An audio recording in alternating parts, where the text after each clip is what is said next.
asalaamaaleykum mbooloo mi maa ngi leen di nuyu ku ci nekk ci turam ak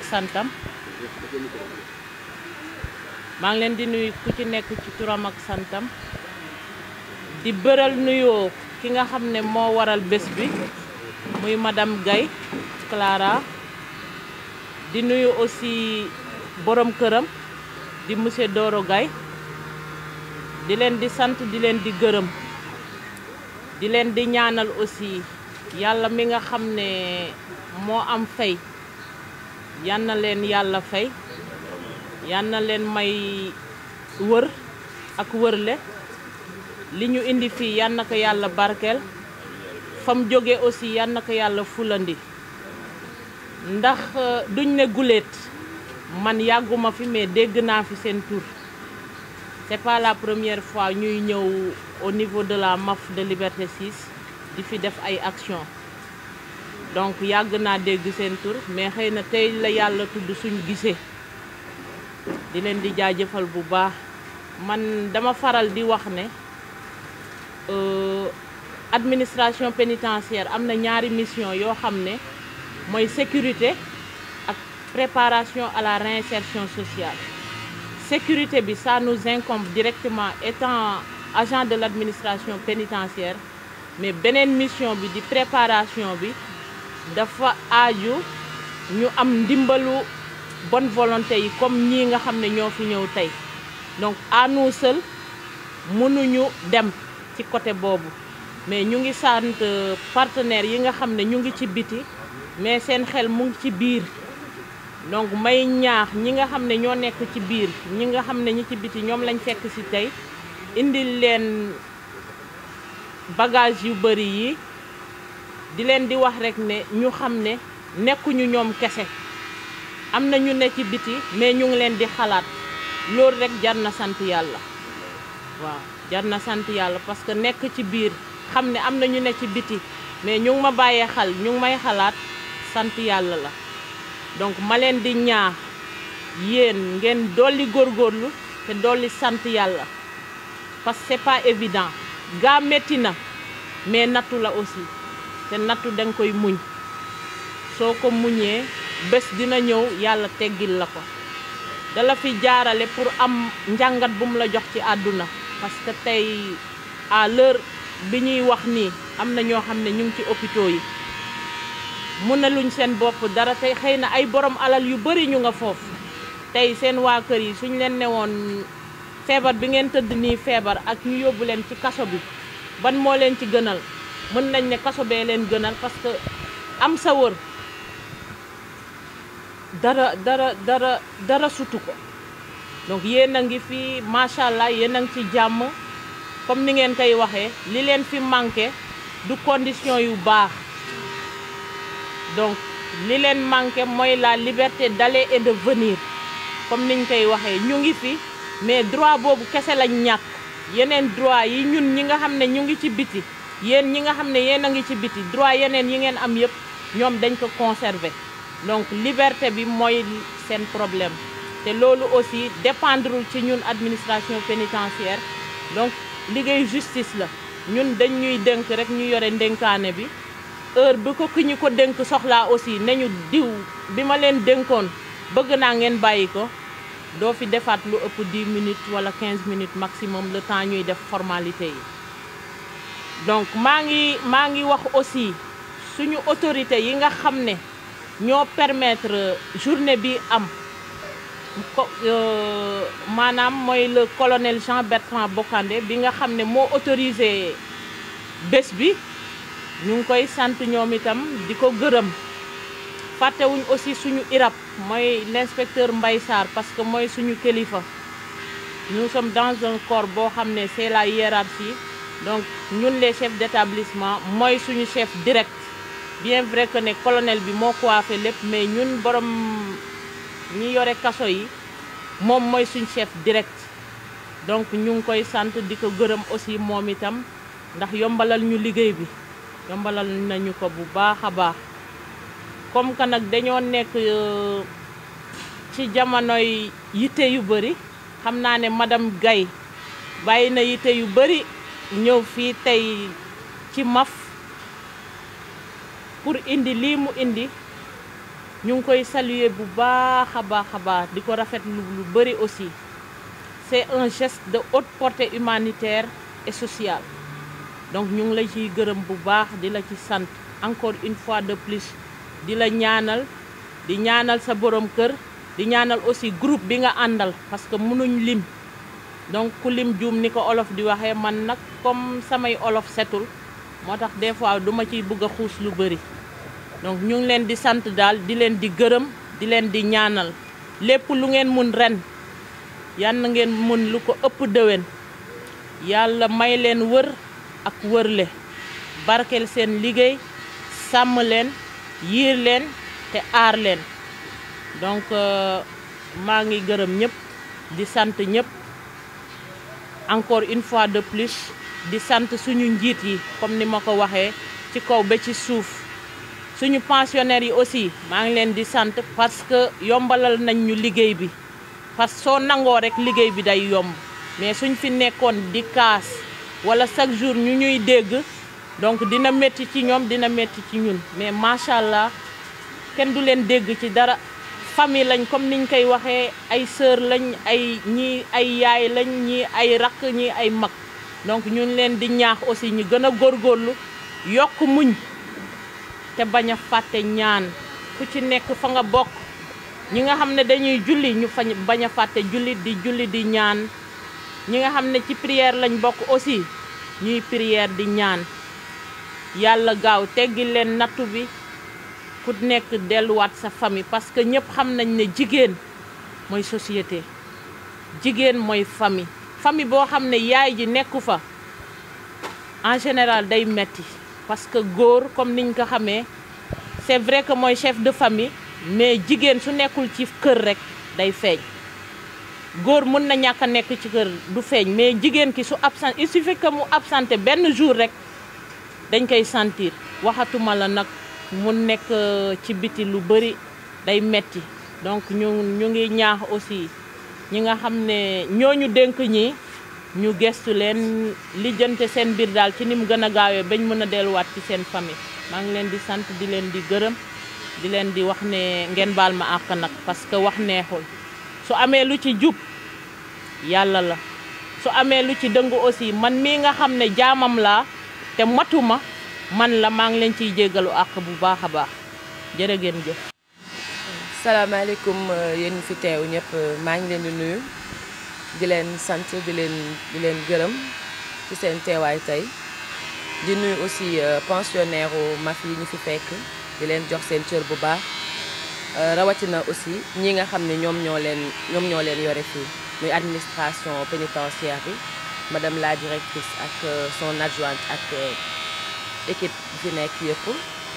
di remercier aussi monsieur Bokandé le colonel Bokandé mi nga xamante ne moo ñu autorisé ñu war a ñëw tey def suñu visite bi pour yéen partager moment yi ak suñu sœurs yi ak suñu yaay yi fi nekk donc di leen wax ni man pour ñi ma xamul madame Gaye laa tudd présidente directrice générale Rafinels Group donc Rafinels Group nag benn entreprise la boo xamante ne ay jigéen ñoo ko def man mi en tant que jigéen man maa koy jiite ak yeneen jigéen ay jeunes rek ñoo fa nekk di ci liggéey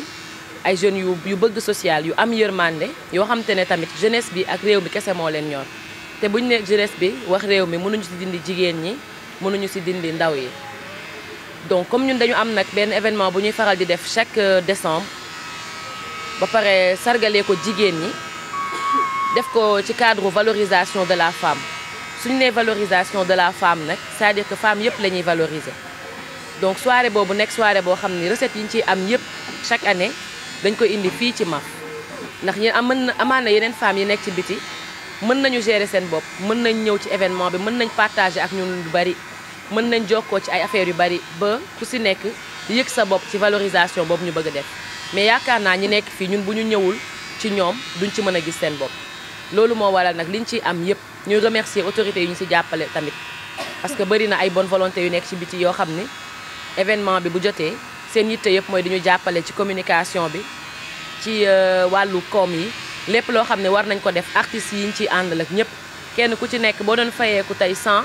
di nga ko wàññi fayeeku 60 mbaa 70 ndax lan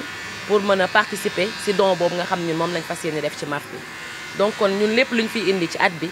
jàppale ne bonne volonté yooyu ak autorité yooyu nekk ci biti di ñu jàppale di ñu dooleel muy artistes yi muy journalistes yi ngeen di gis ak képp kuy communicateur influenceur yi ngeen gis ñu àndal ñëpp dañuy sonn ci événement bi bu jotee lu ñu jàppoon dañ koy bàyyi donc may remercier waale ñoom ñëpp au passage. waaw donc soo xoolee dafa am comme ñun dañuy liggéey directement ak dañu nekk en collaboration ak administration pénitentiaire bi on a reçu une liste donc dañuy bëgg a xam seen besoins yi lan la donc ils ont demandé des pâtes dentifrice, des laits corporels, des serviettes hygiéniques pour les femmes, des couches pour yenn bébé yi fi nekk, ay sandales, ay téléphones pour seen jokkoo ak seen ay mbokk gën a yomb parce que ku ne xam na ne du évident wul si ñëpp ñoo jóge ci famille yoo xam ne mën nañ fi ñëw di leen seet si wala du gaaw donc jokkoo bi am na ci solo torop loolu ñu ci félicité bu baax administration pénitentiaire bi ak direction bi ñu fekk ay drap ay couverture comme ñu ngi dugg ci hiver bi ay omo tout ce qui est denrées yi ñuy soxla d'habitude ceeb suukar meew loolu yëpp à part ça aussi ils ont demandé matières yi ñuy liggéeyee parce que xam nañ ni fi ñoom dañ fi def ay formation te loolu moo bokk na ci li ma gën a neex ci MAF loolu moo gën a tax man may sawar di fi ñëw soo xoolee seen formation professionnelle parce que loolu laay prôné ci biti ñu ci bëri xam nañ ma ci loolu moi je suis pour l'entrepreneuriat féminin donc jigéen bu nekk war nga mën a am métier loolu moo tax ñi nekk fii di jàng métier man duma bëgg di leen bàyyi ginnaaw pour atelier couture bi ils ont demandé ay médical teinture fer à repasser ak ay fil ay bazin ak chauffe-eau donc am na quelques yu ñu ci jënd am na yu ñu jëndul parce que on va leur laisser une somme ñu mën a jënd yeneen besoins yi manqué parce que ñoom ñoo xam seen ay fournisseurs d'habitude habituels. Pour la pâtisserie ils ont demandé des cuisinières, une cuisinière et de la farine pâtissière donc on a ramené de la farine et en même temps 2 cuisinières pour faciliter leen seen liggéey parce que bu ñu fi toogee ba léegi mburu bi mi ngi xeeñ neex trop donc xam nañ ni pâtisserie bi war na neex. À part ça aussi équipement wu salon de coiffure bi salon de coiffure bi on a eu à le visiter en 2019 donc waroon nañ ko équiper depuis Covid bi moo fi jaar l'accès n'était pas facile en plus pour protéger détenus yi fi nekk mënuñu woon yombal accès bi nit ñi tout le temps ñuy dugg ak a génn ñun projet boobu loolu moo taxoon ñu stand by ko mais là actuellement on va refaire une visite ci salon de coiffure bi xool strict minimum équipement bu minime bi nga xam ne soxla na ko pour ñu mën ci def ay activités pour ñi yëngu ci wàllu coiffure ñu mën ci former wu pour faciliter seen réinsertion une fois dehors dinañ xool lépp luñ ci mën ñu jàpp ci. J'avais même pour ambition di ñëw di leen defal ay cours des fois en tout ce qui est onglerie si c'est permis di leen renforcer aussi ci côté coiffure bi ak yeneen coiffeuses yoo xam te ne ay bonne volonté yoo xam ne bëgg nañ ñëw jàpp ci liggéey bi pour rek ñu fàttaliku ne suñu ay sœur ñoo fi nekk suñu ay yaay ñoo fi nekk ci société bi lañ bokk buñ fi nekkee ci lañ bokk bu ñu génnaatee ci biti ci société bi lañ bokk donc su dee ku fi jaar rek wala ku fi nekk ñu fàtte la beddi la ci société bi je pense que après seen réinsertion dina métti trop te ñun ñooy ñoom te ñoom ñooy ñun kenn ku nekk ñaanuñu ko yàlla mën na fi ne te ñoom ñi fi ne tam ñu ngi leen di ñaanal yàlla ñu génn fi ci ni mu gën a gaawee ku nekk delluwaat ci sa famille comme ni ko madame la directrice waxee kër goo dugg tey jigéen manqué fa je pense que dinañ ko sentir bu baax a baax donc li ñu leen di ñaanal à chaque fois bu ñu fi ñëwee ñaan nañu yàlla ki ñu fi fekkoon ñu bañ la fi fekkaat yàlla delloo leen ci seen njaboot ci nu mu gën a gaawee ñu ngi ñaan aussi administration pénitentiaire liggéey bu rafet bi ñuy def ba ñun ñu nekk ci biti sax ñu ciy teg suñu bët ñu ngi leen ciy remercier di leen ñaanal yàlla di leen kàttanal liggéey bi mën a sax parce que ñun ñi am possibilité dugg ci biir di visiter gis nañ ci conditions yi ñu leen teg gis nañ niñ leen di jàppale gis nañ niñ leen fonkee def leen comme seen bopp ça c'est une chose que je félicite moo tax may sawar man tout le temps di ñëw MAF parce que su ma fi ñëwee famille laa fi fekk humanité laa fi fekk donc loolu maa ngi ciy félicité bu baax a baax administration pénitentiaire direction bi ak équipe bi fi nekk yëpp di doxal liggéey bi donc li ñu indi li ngeen demandé woon je pense que liste bi yëpp li ci manqué wax naa leen ko te incha allah dañ ko indi leneen luñ ci mënaat aussi ci ay soxla bu neexee yàlla dinañ ko def donc voilà di leen ñaanal lu mu gën a gaawee ngeen dellu ci seen ay famille man daal loolu mooy sama yitte et puis li leen fi indi ñu ngi mën na nekk nattu mën na nekk juumte parce que ñëpp lay dal yàlla mooy teg nit nattu te jaam tamit mooy juum ñi nga xam ne njuumte moo leen fi indi ñu góorgóorlu ba mu bañ leen a dalaat parce que loolu xañ la sa liberté tamit neexul ñi yàlla teg nattu bi tamit ñu muñ ko te xam ni suñu borom lu mu la teg rek dina ko mës a teggi incha allahu rabbi ñu ngeen góorgóorlu bu baax ba kuñ fi fekk rek tey bu ñuy ñëwaat déwén incha allah ñu bañ la fi fekkaat loolu daal laa leen di ñaax di leen ko conseiller aussi formation yi ngeen mën a def fii ngeen bañ ko sàggane bañ ko négliger parce que c'est très important bokk na li leen di faciliter bu baax seen réinsertion su ngeen génnee ci biti jeunes femmes yi nekk ci biti te nanguwuñu liggéey nanguwuñu jàng métier am nañ seen liberté mais ñoom sax ñoo leen gën a sonn donc nekk fii am possibilité jàng métier te defoo ko je pense que amul benn njariñ ngeen bu ngeen mënee tamit fonk seen formation yi bu baax a baax ndax boo leen génnee am ci loo leen jàpp jot bu bari dinay favoriser ay njuumte dina favoriser ay erreur dina favoriser ay xalaat yu ñaaw ba sa xel di dem wala seytaan di la mën soo ñàkkee jot di liggéey parce que liggéey jaamu yàlla la à la base soo nekkee ci sa liggéey seytaane mën na laa sori ba temps bi ngay xam ne dina dugal sa xel bi lu bon sax boo su la yàlla dimbalee dëgg mën nga ko bañ a am donc ma leen di ñaan ngeen fonk formation yi ngeen mën a am fii c'est pas donné à tout le monde suñu ay morom ñi ngi ci biti bëgg jàng métier mënuñu ko wala ñu bëgg liggéey mënuñu ko su ma sañoon ngeen fonk loolu bu baax parce que lu leen di dimbali la ci biti incha allah merci beaucoup. madame Ndoye en tant que jigéen boo dee def lii lan lay def waaw comme ni ma leen ko waxee rek man sama combat pour jigéen ñi ñëpp la xàmmeewu ma jigéen bi ci biir ak jigéen bi ci biti te defe naa mënoo di maye bopp root ci làmmiñ mënoo taxaw di prôner entrepreneuriat féminin di prôner valorisation de la femme di prôner féminisme ba pare nga bëgg ci boole si ñii sepp ci ñii je pense que c'est pas possible moo tax man su may wax damay wax à la place de jigéen ñëpp parce que fii ñoom ñi fi nekk kenn dëkku fi am na lu leen fi indi te dina am lu leen fi génnee incha allah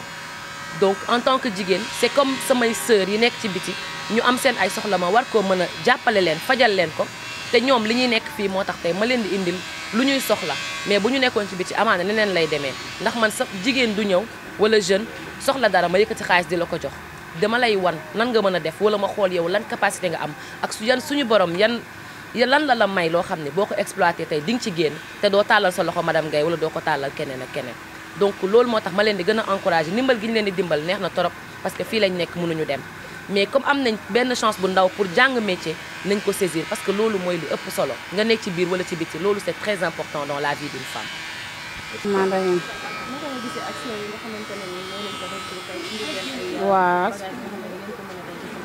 waaw li ngeen indi nii moom defe naa dañ ciy kontaan di leen nuyu di nuyu suñu directrice ak suñu adjointe bi ak social mi di nuyu suñu personnel bi nekk ci biir nag nekk ak ñun chaque jour te boo ñu fekkee ci biir bu dul tani bi ñu sol mënoo xam kii détenu la wala kii garde la ndax benn lañ famille lañ lépp lu ñu soxla ci biti ñoom ñoo ñu koy defali te duñu leen jox xaalis duñu leen defal dara lépp ñoo ñu koy dawal guddi ak bëccëg ku ci dem sa moroom yaa ngi fi ku dem keneen a ngi fi koo soxla amul xaaj amul seen ñu kontaan ci nag lool yéen nag dañ leen di ñaanal ndaxte kaso metti na metti ba nga xam ne kala fay fekk rek moo la bëgg diis na diisaay ba nga xam ne kalay bàyyi xel kooku mënoo ko fay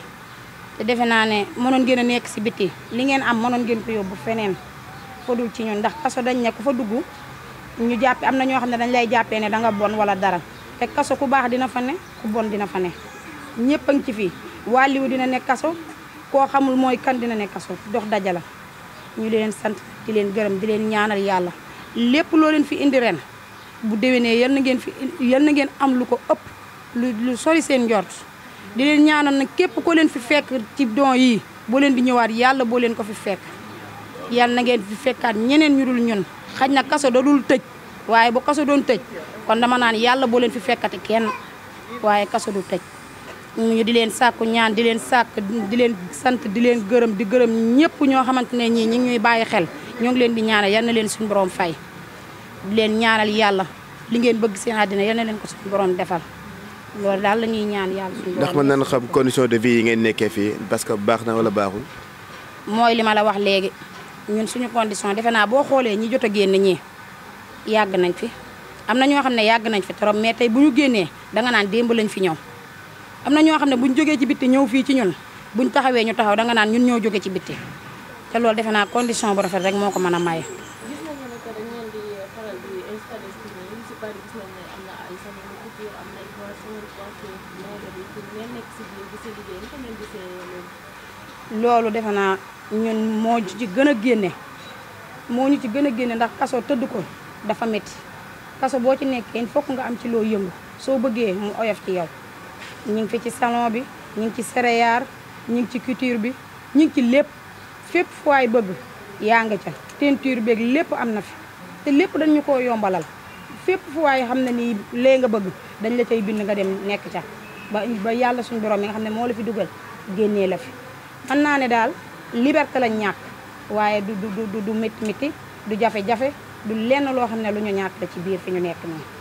xanaa liberté te ñu ngi ciy gis suñu bopp bu baax a baax xanaa liberté lañ ñàkk te di ñaan yàlla suñu borom mi nga xam ne képp ku fi dugg yaa ko fi dugal ndax ku bon mi ngi ci bitti te duggul fii